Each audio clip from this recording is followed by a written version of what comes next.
é só um armazenamento de gordura? Não, hoje em dia a gente sabe que ele é muito mais do que isso. Então, se até uns 15 anos atrás ele era visto como uma fonte de energia para os momentos em que a gente estava em jejum prolongado, e como também importante, por exemplo, para fazer contornos do organismo, né, dar diferenças sexuais secundárias, hoje em dia a gente vê o tecido adiposo como a principal glândula endócrina do organismo, como um tecido capaz de secretar hormônios, regula, por exemplo, a atividade do sistema imunológico de uma maneira muito contundente, regula a densidade óssea, regula o metabolismo do músculo, regula o metabolismo do fígado, o sistema nervoso central. Não é incomum atletas que treinam demais terem amenorreia ou deixarem de ciclar, né, de ter o ciclo menstrual, porque estão com uma quantidade de gordura muito abaixo daquela que o corpo considera ideal. Então, são exemplos de regulação imposta pelo tecido adiposo sobre o organismo. A gente tem, por exemplo, né, um controle bastante rígido de quão gordo ou magro a gente é. E quando a gente fala em gordo, é a quantidade de gordura corporal e não o peso a que a gente está se referindo.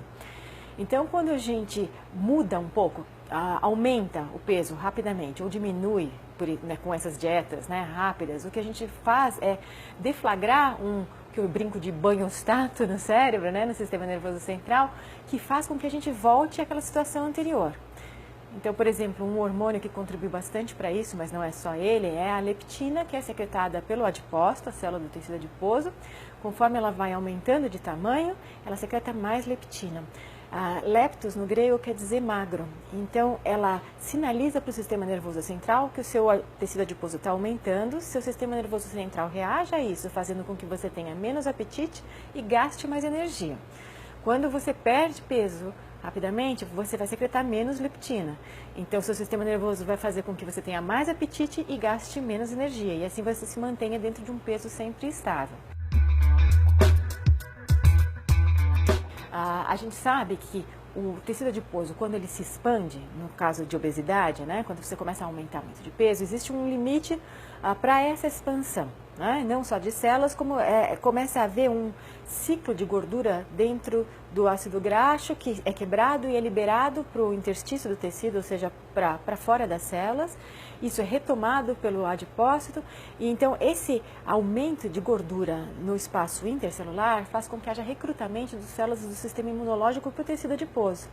E o tecido adiposo fica inflamado. E por que acontece isso? Porque o ácido graxo livre ali naquele meio do tecido, ele deve ser removido, ele é tóxico. Então as células do sistema imunológico vêm ali fazer esse papel de fagocitar e eliminar essa gordura. No entanto, nesse processo, elas se ativam e causam uma inflamação tecidual. E esse ciclo se perpetua. E ele pode se estender de tal maneira, quando ele realmente se institui, e que isso possa passar a ter uma importância sistêmica, ou seja, essa inflamação que está presente no tecido adiposo local pode se estender para a circulação e causar uma inflamação no organismo como um todo, o que é bastante comum em obesidade, causando síndrome metabólica e resistência periférica à insulina, por exemplo, ou diabetes do tipo 2. Muitos indivíduos até têm uma certa resistência a essa, eles conseguem aguentar uma maior expansão do tecido adiposo e dos adipócitos sem ter aí um processo patológico, uma comorbidade envolvida.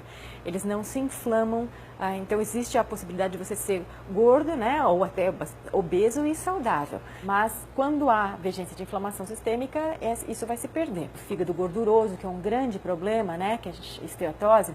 Essa esteatose, por exemplo, quando a gente tem um aporte muito grande de ácidos graxos na circulação devido à inflamação, o fígado pega a gordura que está circulando para evitar que ela circule, né, para poupar os outros órgãos. E com isso ele se torna incapaz de cumprir suas funções mais básicas.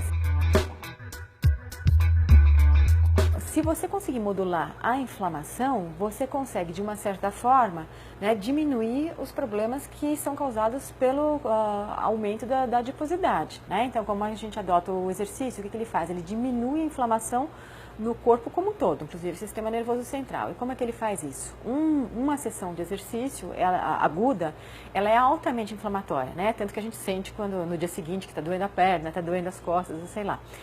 E isso, então, você repetir essas sessões de exercício significa que você está expondo o seu organismo a estímulos inflamatórios sucessivos. Com isso, o seu organismo tem que se tornar mais apto a combater essa inflamação. E ele gera enzimas e várias estratégias para combater a inflamação. De maneira que quando uma pessoa, por exemplo, que tem câncer se exercita, ela vai ficar menos inflamada. Uma pessoa que se torna obesa se exercita também vai diminuir a inflamação.